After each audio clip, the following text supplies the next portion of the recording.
Greetings and welcome to another round of MTGA Tasting Notes. Today we are getting into a brand new wine in the MTGA lineup. Not something that you're going to be unfamiliar with, especially if you know Napa and California and kind of what we're known for out here, and that's Cabernet Sauvignon. We have a little bit of our 2020, that's the 2020 Napa Valley Cabernet Sauvignon that we've never made before. Some of you are probably familiar with our Saint Veeder Cabernet. That's been kind of our quote-unquote like reserve bottling of Cabernet that we've done over the last couple of years. We did that in 2017, 18, and 19. And that was maybe a barrel and a half of wine all said and done. And what I really wanted to do is enhance our Cabernet program. And some of you have seen this kind of teased in our newsletters and other videos that we've done. And I've talked a lot about the evolution of our Cabernet program and kind of where I want it to go. And this is going to be the new starting point. That Saint Veeder Cabernet, as much as I've loved making it over the years, it was not going to be kind of the end-all be-all of our Cabernet program. And part of that was we were losing access to actually a couple of vineyard sites. Some of that coincided with the 2020 vintage and the fires that rolled through the area.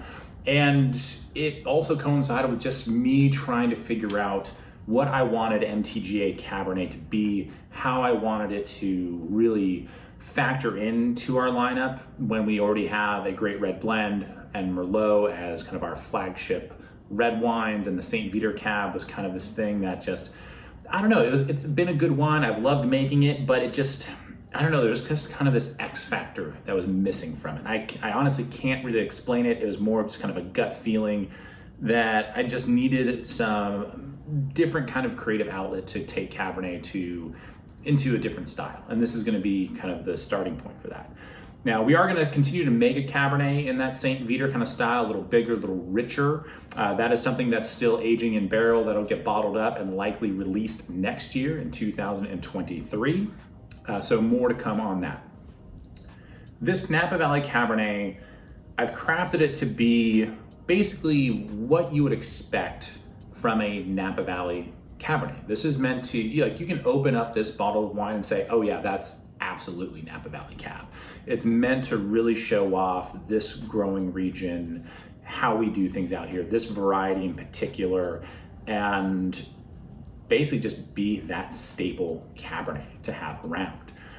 This vintage is actually 100% Cabernet. I was actually initially going to blend a little bit of Merlot into this. At least that was kind of my thought process to kind of help bridge the gap between our Merlot, the red blend, and this wine. But to be quite honest, the 3 or so barrels of this that we made, they were tasting so good on their own that there's no need to blend them. I did a couple of blending trials with a little bit of Merlot, and it just didn't need it. It was kind of like diminishing returns. Like, we could add more Merlot if we wanted to, but it's not really making the wine any better. So let's just run with 100% Cabernet. Let's go for it. So this might be, and that's something that's gonna be a judgment call. And it probably will be a judgment call every single year for this wine in particular, is that, does it need a little bit of a blend or doesn't it? Because I do want to make some 100% Cabernet and continue to do so. I don't know if it's gonna be this wine in particular, but this will definitely be a candidate for it, just based on how it is tasting. So I'm very excited for this. This is, I think, Cabernet Sauvignon with that MTGA flair. It's almost following the same suit as our Merlot program, but the big difference is that we throw more new French oak at this to help spice this up, balance out those flavors and that structure a little bit more. Frankly, the wine just needs it, and it really helps kind of showcase this vineyard, these grapes, and the resulting wine a little bit better, which is fun for me because I have gotten to play with some new barrel producers, some different types of barrels from some of our favorite cooperages, all kinds of stuff. This has kind of been my kid in a candy shop kind of wine in the production side of things, because we've just been throwing stuff at the wall to see what sticks. And I'm really, really happy with this first iteration of it. And the 2021 vintage that's coming right behind this next year is going to be, it's just been really fun to kind of craft this and figure out exactly where we want this to go. So 100% Cabernet, as you might imagine, it just it's got that richness and that volume right out of the glass. The aromas really just kind of come right at you. Actually very, very similar to how our Merlot is, but they're just deeper, they're richer. It's a little bit more, I would say, like brambly, like almost more towards that like thicket of blackberries, or like blackberry pie, black cherry. It's a little bit darker in characteristics, where the Merlot tends to lean a little bit more on your red fruit characteristics. This kind of takes that next step into the dark side of things, which is a very fun, component. And tasting this next to our Merlot, you can taste the similarities in the two wines in terms of kind of structure and style and kind of what I do for the MTGA label, but they're both obviously very distinct and very different wines in the same regard. So, that's something that I try to carry through all the wines in our lineup, is I want them to be congruent, kind of in almost parallel universes, so to speak, but they're all connected because they're all within some giant, I guess, metaverse. Thank you, Dr. Strange, for that. So here we go.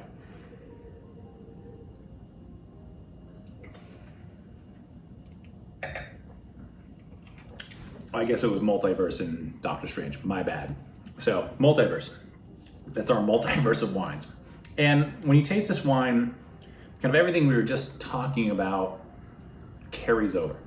It's got that brambliness, and Cabernet, 100% Cabernet, it's a chewy wine. Like, this is a wine that if you love that big structure and intensity, you're gonna love this right out of the gate. You don't need to decant it. You don't need to pair any food with it. This is just gonna be that sexy, big red wine, especially with winter coming around. Like, it's a little bit cooler outside. You need something kind of heartier to cozy up with. This has got that in spades, no doubt about it.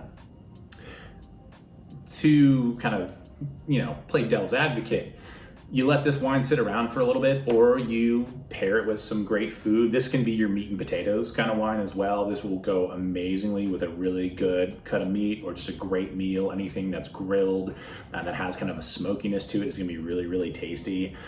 This is gonna be something that, hey, it's 100% Napa Cabernet. It's gonna stand the test of time. It's only gonna get better. But being, something that I wanted to make in a, still kind of a, what I call kind of a traditional Napa Valley style, is we still want it to be approachable right out of the gate. We want you to be able to pop open this bottle as soon as you get it home and enjoy it at your leisure from there. That you don't have to worry about decanting it. You don't have to worry about aging it the right way. Just pop a cork and let it rip.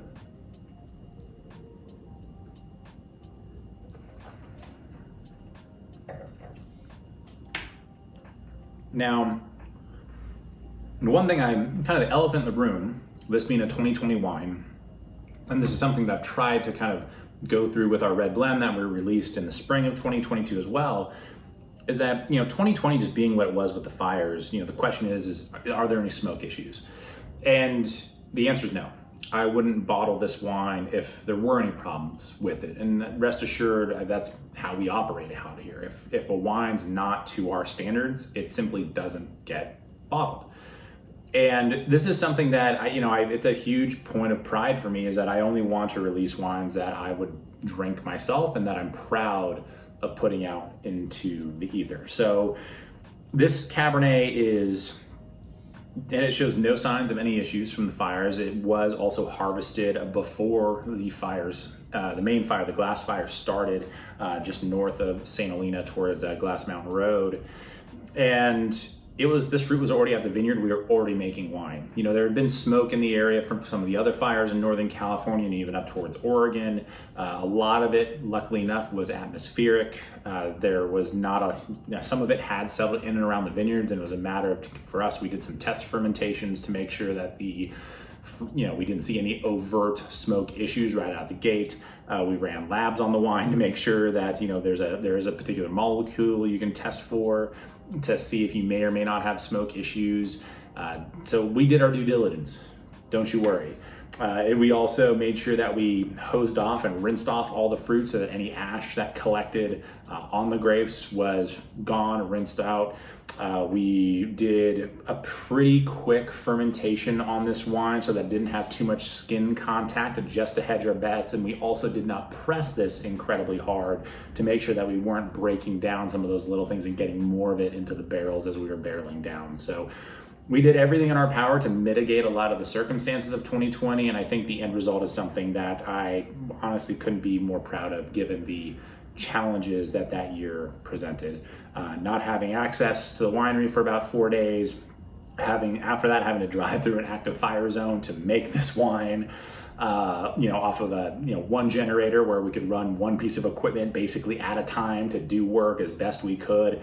It was a mess, but we got through it, and to share the end result of that with the world now is kind of crazy. It's interesting now, a few years gone by, and having that in our rear view mirror with some 2020 hindsight and kind of what we went through and what it took to make this wine it's kind of nuts, but it's something that I'm very thankful that I was able to do, and I'm so happy with the quality of not just this Cabernet, but the red blend we released in the spring, also the Merlot that's going to be released next year, the Pinot Noir that's going to be released next year.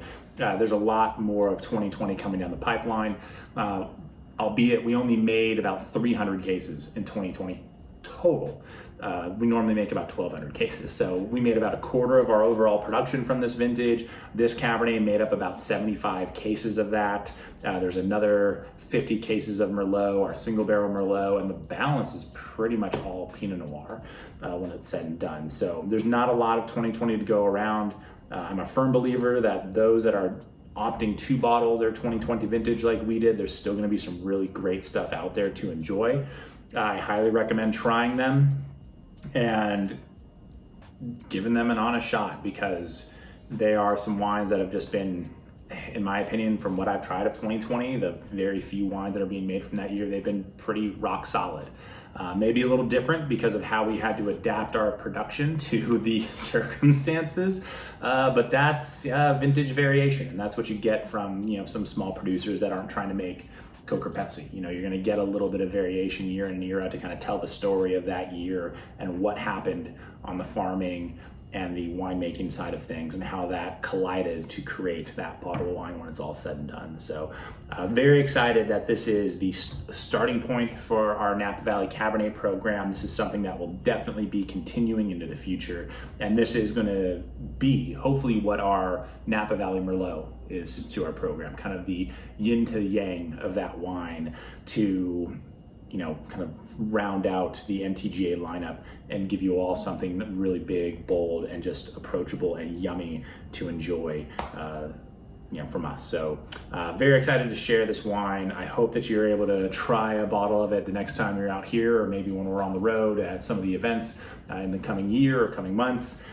Thank you, as always, so much for tuning in. It's always so much fun to talk about these new wines, kind of my process behind them, what happened in that vintage, whether it was something like 2020, where it was obviously very, very crazy year for everybody, or you have something like 21, which was a little bit more like a line it up to knock it down kind of vintage. So very, very excited to share this with everybody. I can't say thank you enough, so thank you one more time just for what it's worth. Please do subscribe to the channel if you enjoy our tasting notes and other cellar updates. We do have our newsletter that you can also join on our website. That's www.mtgawines.com for more information on all of our wines, our releases, tasting notes. These videos are also posted there. That's a little easier to subscribe to. Anyway, I'm going to get out of here before I knock this glass over. Thanks again. We'll see you again soon.